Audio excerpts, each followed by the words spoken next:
Senhor. Aquele que pensa que é possível alcançar o sucesso terá maiores possibilidades de alcançá-lo, em comparação com aquele que não pensa assim. Se pensarmos que algo não é possível, a mobilidade de nossa atitude também será reduzida. Mas se pensarmos que algo é possível, nossa atitude será revestida de uma energia ativa e de caráter acelerado. A psicologia humana não se desenvolve de forma gradual, mas de maneira drástica quando ultrapassamos nossas próprias limitações. Houve um tempo em que se acreditava que era impossível percorrer uma milha em 4 minutos. Os atletas mais destacados da época não eram capazes de reduzir o tempo de 4 minutos para percorrer uma milha, que equivale a 1,6 quilômetros. Entretanto, esse recorde foi quebrado pelo atleta inglês Roger Bannister. Conta-se que Roger experimentou diversas formas e estratégias para quebrar o recorde mundial e nunca deixou de pensar que era possível conseguir algo melhor, procurando modificar sua maneira de correr durante vários meses. Em 1954, Roger foi o primeiro atleta que rompeu a barreira dos 4 minutos. A partir daí, as corridas de média distância deram início a um novo período de desenvolvimento. Entretanto, os demais atletas não tentaram mudar este estilo de correr. O que Bannister fez foi mudar a mentalidade de não é possível para sim, é possível. Essa mentalidade é que produz uma mentalidade de atitude. Acreditar que é possível conseguir algo abre uma nova possibilidade para uma atitude diferente. A mentalidade influencia o nosso corpo. Ao imaginar uma cena que vimos num filme ou lemos um livro, jornal ou revista, ocorre uma reação física em nosso corpo. Por exemplo, uma imagem cômica nos faz sentir mais leves e ativos. Uma imagem de um filme de terror acelera os batimentos cardíacos, ao passo que uma imagem romântica causa excitação. É por esse motivo que os esportistas primeiros disciplinam mentalmente, para depois dar início ao treinamento físico. Existe uma forte inter-relação entre a mentalidade e a reação física. Os treinadores e preparadores físicos fazem todo tipo de esforço para motivar sua equipe. Os praticantes de tiro ao alvo se disciplinam mentalmente com a finalidade de obter calma e autoconfiança. Os atletas e nadadores são disciplinados a prever sua capacidade competitiva. Segundo estudos realizados, esse tipo de disciplina produz contração muscular no momento da competição. A atitude mental influencia também a saúde física. Uma pessoa que padece de câncer viverá de acordo com o seu pensamento sobre isso. Ou seja, aqueles pacientes que pensam constantemente em sua morte não vivem por muito tempo, o que é totalmente diferente daqueles que pensam positivamente e não perdem a esperança. A mentalidade produz resultados positivos quanto negativos. Ela é algo invisível aos nossos olhos. Entretanto, é um elemento importante da quarta dimensão que determina a terceira dimensão. Mude sua mentalidade e verá como sua vida será transformada como resultado dessa mudança. Há 4 passos para a mudança da mentalidade. O passo número 1: pense como Deus pensa. O otimismo incondicional é uma mentalidade humana. Incorpore a maneira de Deus pensar a sua por meio da meditação na palavra. Examine, esquadrinhe, arrependa-se e mude sua mentalidade por meio da oração. A mentalidade influencia a emoção, a atitude e também nosso corpo físico. O pensamento positivo é um elemento que pertence à quarta dimensão humana, mas também não é uma chave mestra que soluciona todos os nossos problemas. Uma mentalidade forte se baseia na palavra, no espírito e em nossas orações. A palavra e a oração inspirada pelo Espírito Santo são elementos poderosos que transformam as circunstâncias da terceira dimensão, pois o Espírito as vê a partir de uma perspectiva negativa, positiva e neutra, com a finalidade de chegar a uma nova alternativa e conclusão. Devemos procurar ter uma mentalidade subordinada a Deus e não uma mentalidade humana. Aplique a palavra de Deus à sua mentalidade. A palavra tem um poder gigantesco. Todas as coisas, além de todos os milagres e prodígios, foram produzidos pela palavra de Deus. Jesus fez uso da palavra para vencer a tentação do diabo no deserto. Uma transformação extraordinária acontecerá em sua vida, se tão somente conseguirmos aplicar a palavra poderosa de Deus à nossa mentalidade. Uma mudança extraordinária acontecerá em nossa vida, se tão somente conseguirmos aplicar a palavra poderosa de Deus à nossa mentalidade. Devemos nos aproximar da palavra, mas não nos contentarmos somente em lê-la. Precisamos usar a palavra como arma poderosa quando mais necessitarmos dela. Contudo, para isso temos de memorizá-la. A palavra é uma arma mais poderosa de guerra espiritual contra as potestades demoníacas. É importante estabelecer um plano, memorizar uma vez e depois novamente. Não se esqueça de seguir esse processo de aprendizagem, pois dessa maneira terá em suas mãos a espada do Espírito Santo. O passo seguinte é a meditação. Como é feliz aquele que não segue o conselho dos ímpios, não imita a conduta dos pecadores, nem se assenta na roda dos zombadores. Ao contrário, sua satisfação está na lei do Senhor, e nessa lei medita dia e noite. Salmos 1, 1 e 2. A meditação nos ajuda a entender e aplicar a palavra em nossa vida diária. Esforce-se em meditar na palavra de Deus em todo tempo e lugar. Medite na palavra de Deus no momento em que estiver ouvindo, lendo, estudando e memorizando, e você verá que tanto sua mentalidade como sua fé aumentarão a cada dia. Foi comovente ler o livro que um dos professores da escola bíblica de minha igreja escreveu. Jeon Moon-sik, ele era um presidente da Erac Electronics. Começou a trabalhar fundamentando os dois princípios: assistir aos cultos todos os domingos e servir como professor da escola bíblica. Em consequência disso, abandonou seu trabalho, que requeria jornada integral, incluindo domingo, e abriu sua própria empresa. O diácono Jeong é um homem que perdeu o pai aos 10 anos de idade, concluiu o ensino médio numa escola noturna e, com o dinheiro do fundo de garantia de 3 anos de trabalho, começou seu próprio negócio em uma garagem, um sótão com somente $500. Todavia, a pressão era tanta que frequentemente sentia vontade de tirar a própria vida. Mesmo em momentos de muita depressão, ouvia uma voz que dizia: que ninguém engane você com mentira e vaidade. Não se atenha às circunstâncias, mas apegue-se a Deus em fé absoluta. Tal palavra fez esse homem superar as circunstâncias, a depressão, a ansiedade e a aflição. O segredo da vitória se encontra no alimento espiritual. Ele conseguiu novas forças ao ouvir a palavra de Deus e meditar nela. Não deixou de assistir aos cultos na igreja nos domingos e fez o máximo de esforço possível para servir na escola bíblica, dizimar e ofertar para as missões. Não só isso, ele também ofereceu bolsas de estudos a vários alunos da escola bíblica para continuar os estudos. Como fruto de sua vida diligente em Deus, hoje esse homem se tornou o presidente da melhor empresa na categoria de pequenas e médias empresas em nível nacional, o que anualmente dá um lucro de $100 milhões. Qual foi a chave dessa transformação? Não foi a mentalidade do diácono Jeon, mas uma mentalidade e uma vida conformadas com a palavra de Deus. Esta declaração revela uma grande verdade.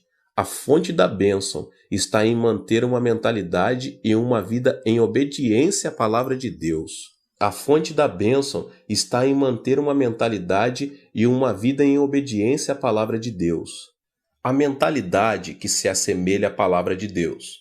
A mentalidade do homem é como uma bola de rugby, ou seja, não se sabe a direção que irá tomar. Esse detalhe se deve ao fato de o pensamento ser o centro em que o intelecto, a emoção e a vontade se misturam.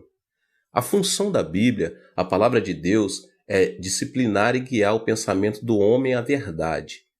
O fruto vem quando alguém vive cheio da palavra de Deus e em obediência a ela. Isso resulta na força que transforma a terceira dimensão circunstancial. Podemos mudar nossa mentalidade com a Bíblia, a palavra de Deus. A Bíblia é a palavra poderosa do Deus que vive.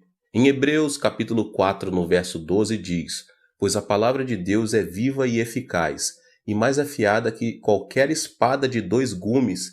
Ela penetra até o ponto de dividir alma e espírito, juntas e medulas, e julga os pensamentos e intenções do coração." Somos capazes de vencer todos os obstáculos por meio de Deus, que nos fortalece, e de ter uma fé positiva, de acordo com Filipenses 4,13. Tudo posso naquele que me fortalece. É por meio da palavra que nosso pensamento de abandonar tudo é transformado. Deus pagou o preço de nossos pecados com o sangue do seu Filho amado Jesus Cristo, por amor a nós. Devemos nos lembrar que tudo é possível em Cristo, que venceu o mundo da terceira dimensão circunstancial. Podemos ter paz quando cremos que Deus estará conosco, ainda que andemos pelo vale da sombra da morte, e enquanto estivermos sobre a sombra de suas asas. Ainda que nossos olhos não vejam, ainda que nossos ouvidos nada ouçam, que nossas mãos não toquem, se tão somente cremos que Deus está conosco em meio à escuridão, nossa mentalidade será transformada e alcançaremos novas forças para vencer toda depressão e desesperança. O fruto vem quando a pessoa muda de mentalidade e alinha seu pensamento à quarta dimensão da Bíblia, isto é, a palavra de Deus, e o milagre extraordinário de Deus se manifesta. Alimente seu coração e mente com a palavra de Deus, porque você passará a usufruir de uma vida vitoriosa à medida que o reino de Deus tome o controle de sua vida e circunstâncias. A mentalidade que se assemelha ao Espírito Santo. Quando recebemos Jesus Cristo como nosso Senhor e Salvador, o Espírito Santo vem habitar em nós. Recebemos então o batismo do Espírito Santo e a plenitude do Espírito que nos enche de alegria. Os discípulos viveram algo que jamais haviam experimentado em sua vida, quando o Espírito Santo desceu no dia de Pentecostes, no local onde costumavam se reunir. Por meio dessa experiência, renovaram a fé e o amor para servir fielmente a Jesus Cristo. Nosso coração precisa estar cheio de alegria para trabalharmos com ânimo e superarmos qualquer tipo de adversidade. Não se pode conseguir nada sem alegria e ânimo. O Espírito Santo, porém, enche-nos de júbilo, o qual produz coragem e alegria. A alegria e a coragem derramadas pelo Espírito nos motivam a pregar o Evangelho, apesar das circunstâncias adversas. Pedro, por 3 vezes, havia negado o Mestre. Converteu-se em um líder logo depois de ter recebido o Espírito Santo e ganhou 3.000 almas num só dia. No dia seguinte, ajudou um aleijado de nascença que estava mendigando na porta do templo a andar e levou 5.000 pessoas a arrepender-se de seus pecados. A coragem do Espírito Santo faz que tenhamos temor ao proclamar o Evangelho, para a vida ou morte, para êxito ou fracasso, para crescimento ou declínio, não por nossa força, mas por obra do Espírito Santo. Os discípulos de Jesus eram pescadores e publicanos que o povo depreciava, mas logo depois de serem cheios do Espírito Santo, uma alegria renovadora começou a fluir do coração deles. A mentalidade de fracasso passou a ser uma mentalidade de ousadia, coragem e fidelidade, e isso os impeliu a pregar o Evangelho em Jerusalém, Judéia, Samaria, Roma e até os confins da terra. A plenitude do Espírito Santo faz que nossa mentalidade se assemelhe ao Espírito Santo e que nossa fé seja positiva, criativa, estimulante a pregar. Estou há 47 anos no ministério e nunca pensei que seria capaz de alcançar um ministério bem-sucedido. Sempre pensei que a igreja iria crescer, que multidões viriam e os milagres se manifestariam.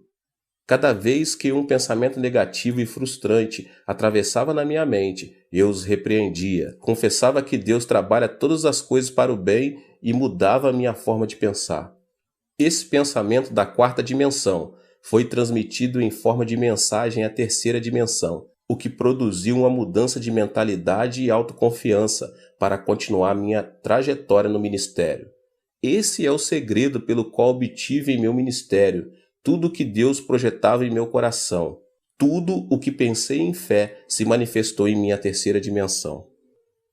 Em 1960, durante a ditadura militar do comandante Park Geun-hye, começou um movimento de progresso econômico em meu país. Era uma época em que a população começava a se concentrar na cidade de Seul e a grande maioria se estabelecia nos povoados pobres, na própria cidade de Seul. Nossa igreja declarou essa área a Rua dos Céus, endereço número 1, porque sabíamos que Deus nos sustentaria nos momentos mais críticos. Eu e a pastora Choi começamos a pregar o evangelho naquela área, com sede em Soedaimon, por meio de um grande movimento do Espírito Santo. Deus quer nos batizar com o Espírito Santo. Por intermédio do Espírito Santo, podemos falar em línguas e receber novos dons do Espírito. Recebam o Espírito Santo. Pregamos enfatizando bastante o batismo com o Espírito Santo e seus dons. Mas, acima de tudo, havíamos iniciado um movimento chamado Semaum, Novo Coração, que consistia em renovar o coração. Nessa ocasião, o presidente Park me chamou um dia para ir à Casa Azul e me fez a seguinte pergunta: Pastor Cho, não tem aí uma ideia para renovar nossa nação e transformar as regiões rurais? Diante da pergunta, não tive dúvidas em lhe responder: Senhor presidente, primeiro devemos mudar nossa mentalidade. Inicie um movimento chamado Semaum para que o povo comece a pensar de modo positivo. Lembre-se de que há uma igreja em cada canto do país. Inicie esse movimento por meio das igrejas e algo miraculoso acontecerá. Imediatamente, o presidente Park chamou o ministro do Interior e lhe disse: o pastor Cho me aconselha a começar um movimento chamado Semaum para renovar a mentalidade da nossa gente. O que o senhor pensa disso? Boa ideia, disse o ministro. Só que noto um tom religioso. Que acha de mudarmos o movimento para Semaú, Novo Povo? O presidente pediu minha opinião. Então, enfatizei que o mais importante era mudar a mentalidade das pessoas para conseguir algo miraculoso, e continuei dizendo que seria conveniente a iniciar o movimento Semaum por meio das igrejas. No final de tudo, como resultado dessa conversa, começou em todo o país o movimento Semaú, que consistia na transformação e no desenvolvimento das regiões rurais e no processo econômico nacional. O propósito desse movimento era mudar a mentalidade de cada coreano, e o que começou com o movimento de Semaum nas igrejas ficou conhecido como movimento Semaú em todo o país. Proclamei esperança por meio do movimento Semaum. Em 2 Coríntios, capítulo 5, verso 17, lemos: Portanto, se alguém está em Cristo, é nova criação. As coisas antigas já passaram, eis que surgiram coisas novas. Anunciei o Deus de bondade para desfazer todos os pensamentos negativos do coração do nosso povo e disse: tenha uma fé positiva, essa fé que diz: é possível, podemos fazer e vamos fazer. Não pense que é impossível, que não podemos fazer, mas sim creia no milagre do Senhor. Era uma época muito difícil e viver com lógica se apresentava como algo impossível. Foi nesses momentos críticos que me levantei para pregar: creia no milagre. O Deus que dividiu o Mar Vermelho e destruiu os muros de Jericó está conosco neste momento. A pobreza desaparecerá e a bênção virá. Esperem o milagre pela fé. Eu os exortava dizendo que deviam confessar a palavra de Deus, conceber sonhos e ter fé no Senhor. Estes eram os versículos com os que mais eu exortava as pessoas a confessarem com a boca. Filipenses 4,13, tudo posso naquele que me fortalece. Romanos 8,28, sabemos que Deus age em todas as coisas para o bem daqueles que o amam, dos que foram chamados de acordo com o seu propósito. Marcos 9,23, se podes, disse Jesus, tudo é possível ao que crer. No início, as pessoas tomavam a confissão da palavra de Deus como algo excêntrico. Entretanto, uma vez que entendiam, eram fortalecidas em seu espírito pelo alimento espiritual e a fé fluía de seu interior. Começavam a proclamar a palavra de Deus com mais vigor. Também é preciso pensar grande para crescer muito. Todos os grandes servos de Deus, tanto na Coreia do Sul como ao redor do mundo, têm um desejo ardente de saber por que tanto minha igreja como a igreja dos meus discípulos se tornaram as maiores igrejas de suas cidades. Existem aqueles que se asseguram que deve haver um segredo que eu não revelo, mas sempre me utilizo de um provérbio antigo para explicar o segredo e o princípio de crescimento da igreja. Ele diz o seguinte: dos grandes bambus saem os grandes bambus. A estrutura do pensamento de meus discípulos é grande, isso porque cresceram observando a magnitude de meu ministério. Chegaram a pensar grande porque pensaram grande, projetaram e aprenderam minha filosofia pastoral. O pensamento se caracteriza por desenvolver-se, ou seja, não é estático. Meus discípulos aprenderam a pensar grande, observando uma igreja e um ministério grande. O desenvolvimento do pensamento se correlaciona diretamente à quantidade e à qualidade do pensamento. Isso se deve ao fato de o pensamento do homem possuir um poder criativo. Com isso, não quero dizer que o ministério deve ser julgado segundo seu tamanho. As igrejas pequenas das zonas rurais também estão debaixo da vontade e soberania de Deus. Mas quero, sim, afirmar que a magnitude do pensamento determina nossa realidade física. Em outras palavras, existe uma maior possibilidade de quem pensa pequeno obter frutos pequenos e de que quem pensa grande obter frutos grandes. O que é fundamental aqui é a pessoa ser positiva e ativa em procurar desenvolver seu pensamento da quarta dimensão dentro da esfera dos seus sonhos. Pensar grande não resulta automaticamente em um grande fruto. O pensamento é apenas um começo. A seguir, deve haver uma ação que o sustente. Por exemplo, um agricultor não deve esperar uma colheita abundante sem ter semeado. Se deseja colher, primeiro deve semear. Ao refletir sobre meus 47 anos de ministério, devo admitir que não somente pensei grande, mas também me esforcei ao máximo em oração, consagração e estudo, com a finalidade de alcançar o desejo do meu pensamento. O trabalho árduo e a consagração são fundamentais para que o pensamento se torne realidade. Mude seu pensamento com um programa positivo. A Bíblia afirma que o que se vê foi feito do que é invisível. Ou seja, a terceira dimensão visível não é produto da terceira dimensão visível, mas está debaixo da influência da quarta dimensão invisível. A pessoa que pensar negativamente na quarta dimensão enfrentará situações negativas. Em contrapartida, a pessoa que pensar positivamente irá deparar com boas obras, segundo seu pensamento. Nosso corpo é uma habitação onde está o computador da quarta dimensão. Um dos elementos que programam esse computador é o pensamento. A mentalidade produz ondas do mundo da quarta dimensão que influenciam a terceira e acabam imprimindo resultado em nossa vida. O que obtemos impresso é consequência do programa que instalamos. Por exemplo, um programa que contém a tristeza e doença transmitirá programas de doença e tristeza, tanto em nosso corpo como em nossa vida, elementos que pertencem à terceira dimensão. O pensamento de depressão, de ira, faz funcionar automaticamente um programa que produz estresse e enfermidades. Por outro lado, a pessoa que instala o programa de sua mentalidade com pensamentos positivos irá deparar com circunstâncias positivas na terceira dimensão. Pensar que sou saudável, feliz e que me sinto bem influencia a terceira dimensão e produz satisfação, vitalidade e energia. Também é importante ter uma mentalidade afirmativa, a qual consiste no pensamento positivo de confessar que algo é possível.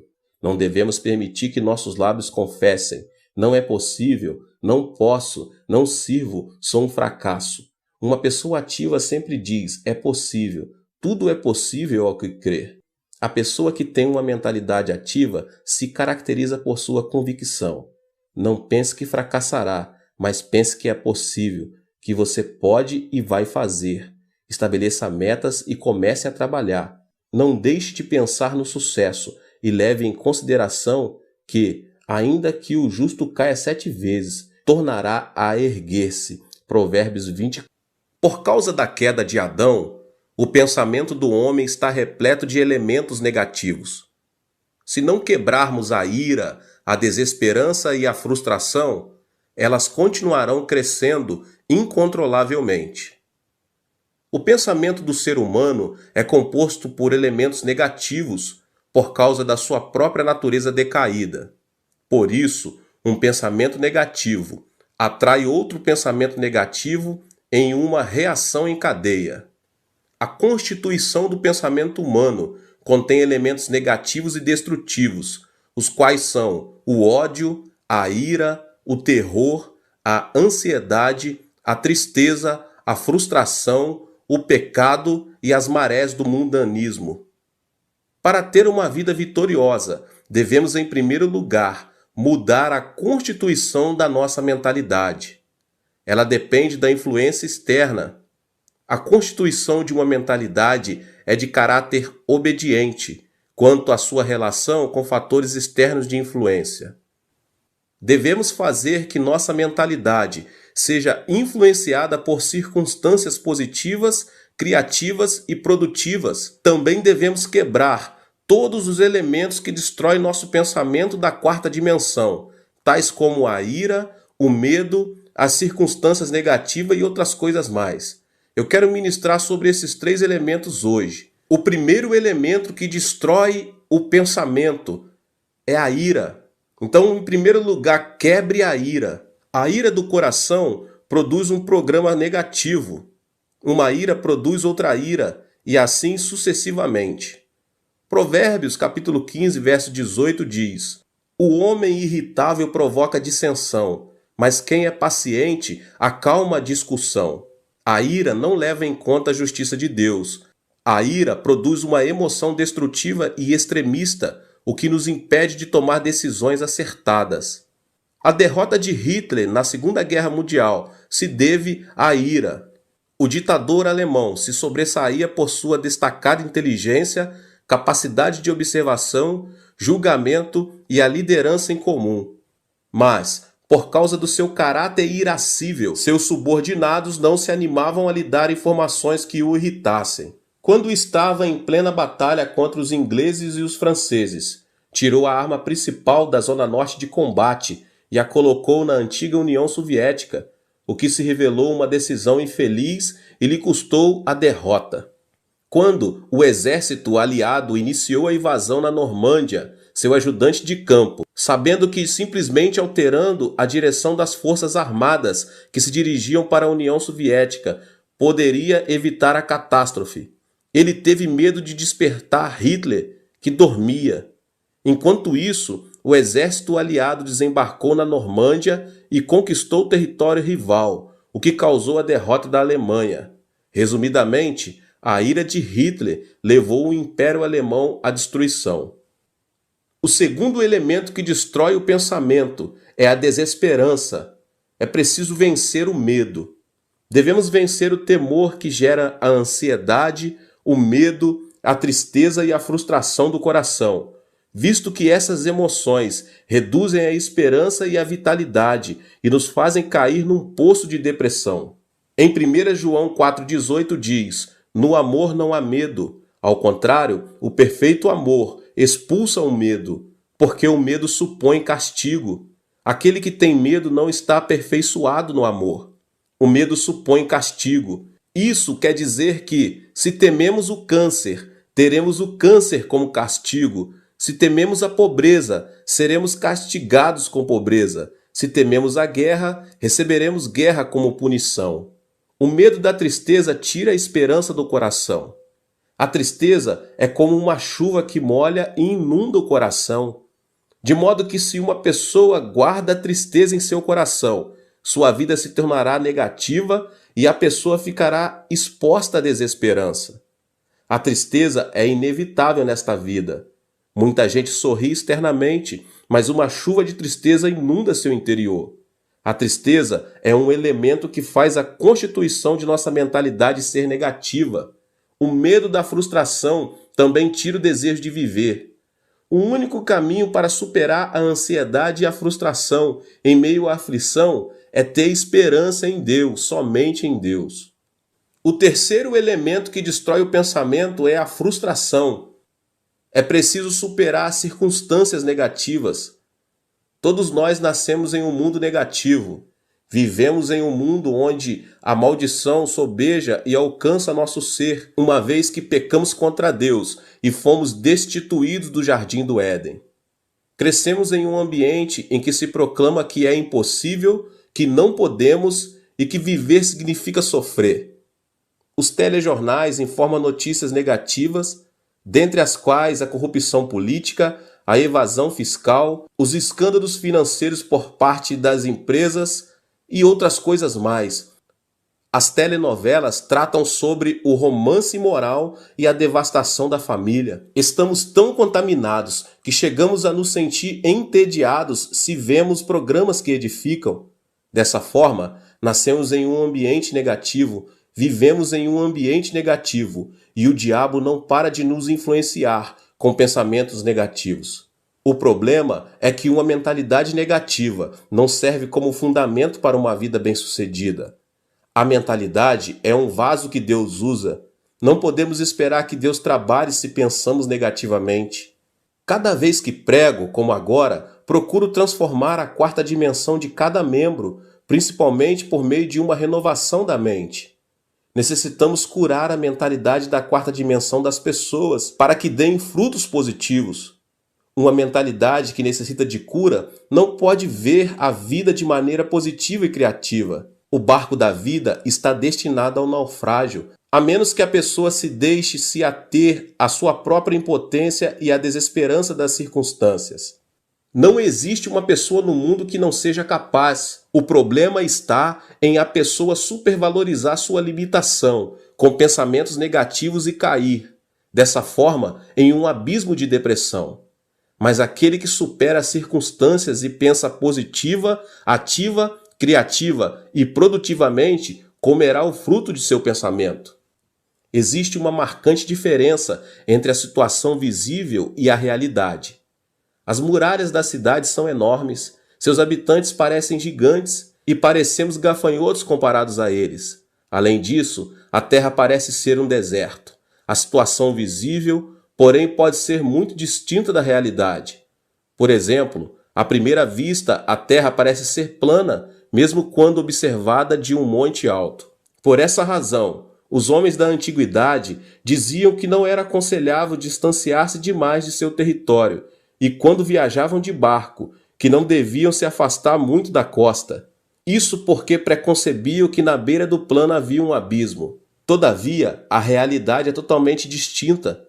Atualmente, todos sabemos que a Terra é redonda. Sendo assim, a situação visível nem sempre coincide com a realidade. A Terra parece permanecer estática, e se deve ao fato de ela não oscilar nem vibrar bruscamente ao ponto de percebermos. No entanto, a Terra está em movimento de rotação sobre seu próprio eixo e dá voltas ao redor do Sol a uma velocidade incrível, apesar de não observarmos nem sentirmos que isso está acontecendo. Podemos experimentar um milagre quando abandonamos preconceitos e sentimentos e vivemos com uma mentalidade que supera as circunstâncias e os sentidos. A mentalidade é um elemento da quarta dimensão, que precede as circunstâncias e os sentidos. Podemos superar as circunstâncias e ser transformados pela cruz de Jesus Cristo todos os dias. A cruz é o poder que ressuscita os mortos, a força que chama as coisas que não são como se já fossem, e o poder que transforma a desesperança em esperança. A mentalidade da quarta dimensão, que supera as circunstâncias e que se obtém por meio da cruz do Calvário, é a força motriz que transforma o pensamento. Eu sempre digo, pense no evangelho quíntuplo e na bênção tripla. Você é uma pessoa próspera. Pense na riqueza. Guarde o evangelho e o regozijo da prosperidade no depósito do seu pensamento. Sempre ensinei meus membros a pensar no evangelho quíntuplo e na bênção tripla. A Bíblia ensina a pensar em tudo que for puro, tudo que for amável, tudo que for de boa fama. Filipenses 4:8. Por isso, nunca deixo de pensar no evangelho quíntuplo e na bênção tripla. Fui perdoado e justificado. Sou uma pessoa santa e cheia do Espírito Santo. Fui curado, fui liberto da maldição, recebi a bênção da vida eterna e nunca deixo de pensar que sou uma pessoa próspera e saudável, assim como prospera a minha alma. A confissão da palavra significa que, se enchemos a quarta dimensão com vitória, êxito, riqueza e prosperidade, será isso mesmo que se manifestará no plano tridimensional. Encha seu pensamento com vitória todos os dias, com êxito e riqueza, porque você já os tem. Durante a guerra, minha nação sofreu uma devastação total. Na época, quando chegava um trem com uma carga de carvão, as pessoas quase instantânea e automaticamente faziam um grande tumulto no intuito de conseguir um pouco desse carvão. Mas isso era dificultado pelos militares. Era um dia desses, como de costume. Um grande tumulto foi gerado ao redor dos vagões de um trem. Quando consegui ver um menino de 10 anos de idade que baixava grandes quantidades de carvão, enquanto seu pai os empilhava no chão. Mas uma porção grande de carvão caíra e estava debaixo do vagão de carga.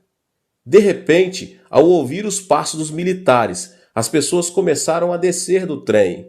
Foi então que, no intuito de ficar com essa grande porção de carvão, o menino enfiou-se debaixo do vagão, até que se ouviu um ruído do movimento do trem.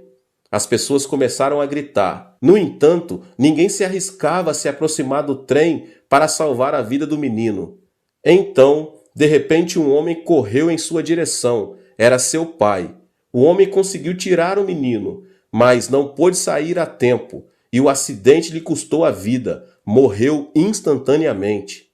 Mesmo agora, quando penso naquele incidente, tenho uma sensação de terror.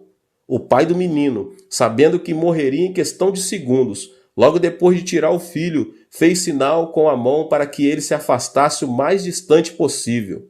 O trem arrancou e o pai do menino morreu.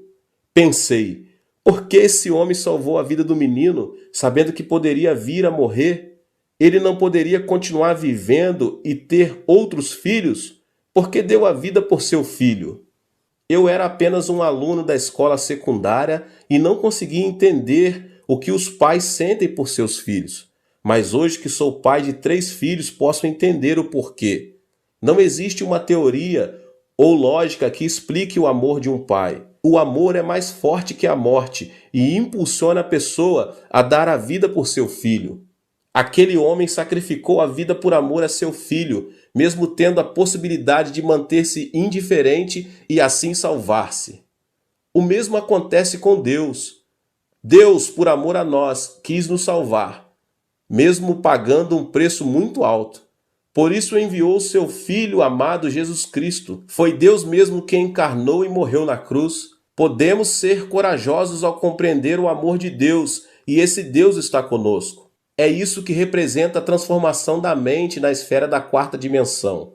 Ou seja, existe um fundamento sólido sobre o qual podemos afirmar que nada é impossível para Deus, e experimentaremos vitórias e milagres ao dar passos de fé e dissermos: tudo é possível.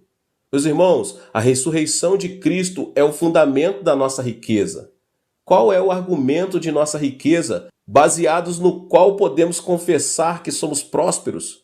O fundamento é a morte e a ressurreição de Cristo.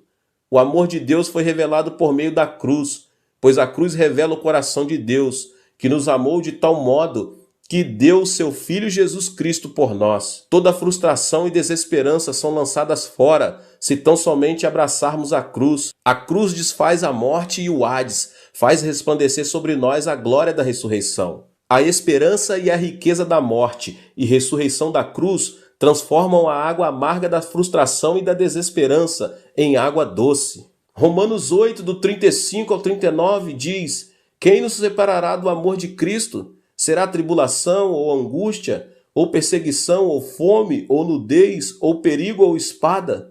Como está escrito: por amor de ti enfrentamos a morte todos os dias, somos considerados como ovelhas destinadas ao matadouro. Mas em todas estas coisas somos mais que vencedores por meio daquele que nos amou, pois estou convencido de que nem a morte, nem os anjos, nem demônios, nem o presente, nem o futuro, nem quaisquer poderes, nem altura, nem profundidade, nem qualquer outra coisa na criação será capaz de nos separar do amor de Deus que está em Cristo Jesus, nosso Senhor. Da mesma forma, o poder e a glória da ressurreição de Cristo Jesus transformam a água amarga da desesperança em água doce. Mostrarei agora a você o primeiro elemento da quarta dimensão. Nossa vida depende de nossa mentalidade, meus irmãos, se pensarmos na carne ou no espírito. Para colher fruto santo, devemos primeiro ser guiados e subjugados pelo Espírito Santo. Esse é o segredo da vitória. O Espírito é quem nos dá vida e paz. Nossos desejos são realizados à medida que aprendemos a pensar juntamente com o Espírito Santo. Lembre-se de que o pensamento é um fator de influência. Devemos estabelecer uma comunhão íntima com o Espírito Santo, reconhecer que Ele é Senhor, para que nossa mentalidade esteja sob sua influência. Em segundo lugar, temos de expressar nosso pensamento em forma de oração, que é o sistema respiratório espiritual e o canal de comunicação com Deus. A oração, meus irmãos, é um elemento poderoso que atrai o pensamento da quarta dimensão à própria realidade. Tudo o que pedirmos a Deus em oração, confiando a Deus nossas petições, resultará em uma resposta, porque Deus é soberano. A oração, meus irmãos, é uma ação da terceira dimensão, mas por sua vez é uma realidade que move a quarta dimensão. Deus dotou o homem com o privilégio de comunicar-se com ele, e isso se dá por intermédio da oração. A oração que coincide com a vontade e o pensamento de Deus é o poder que move o coração de Deus.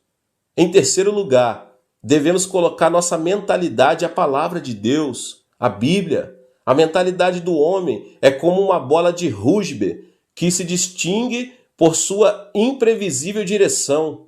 A mentalidade é constituída por intelecto, emoção e vontade.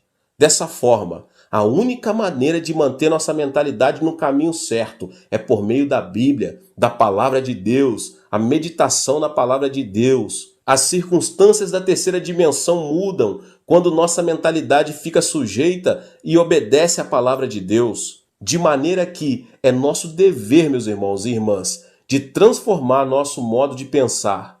Nossa vida, se for cheia de pensamentos de Deus, será constituída por dias de grandes alegrias e esperança, como aquele sol que nunca deixa de resplandecer. Aleluia, glória a Deus. Que Deus abençoe a sua vida mais uma vez. Que palavra maravilhosa, né? Aproveita para se inscrever aqui no canal, ative também o sininho das notificações para você não perder nenhum vídeo. Glória a Deus. Deixe também o seu like aqui, tá bom? E não esqueça de compartilhar com as pessoas que você mais ama. Compartilhe nas suas redes sociais. Vamos alcançar um número maior de pessoas para que eles sejam abençoados também. Nos vemos nos próximos vídeos, tá bom?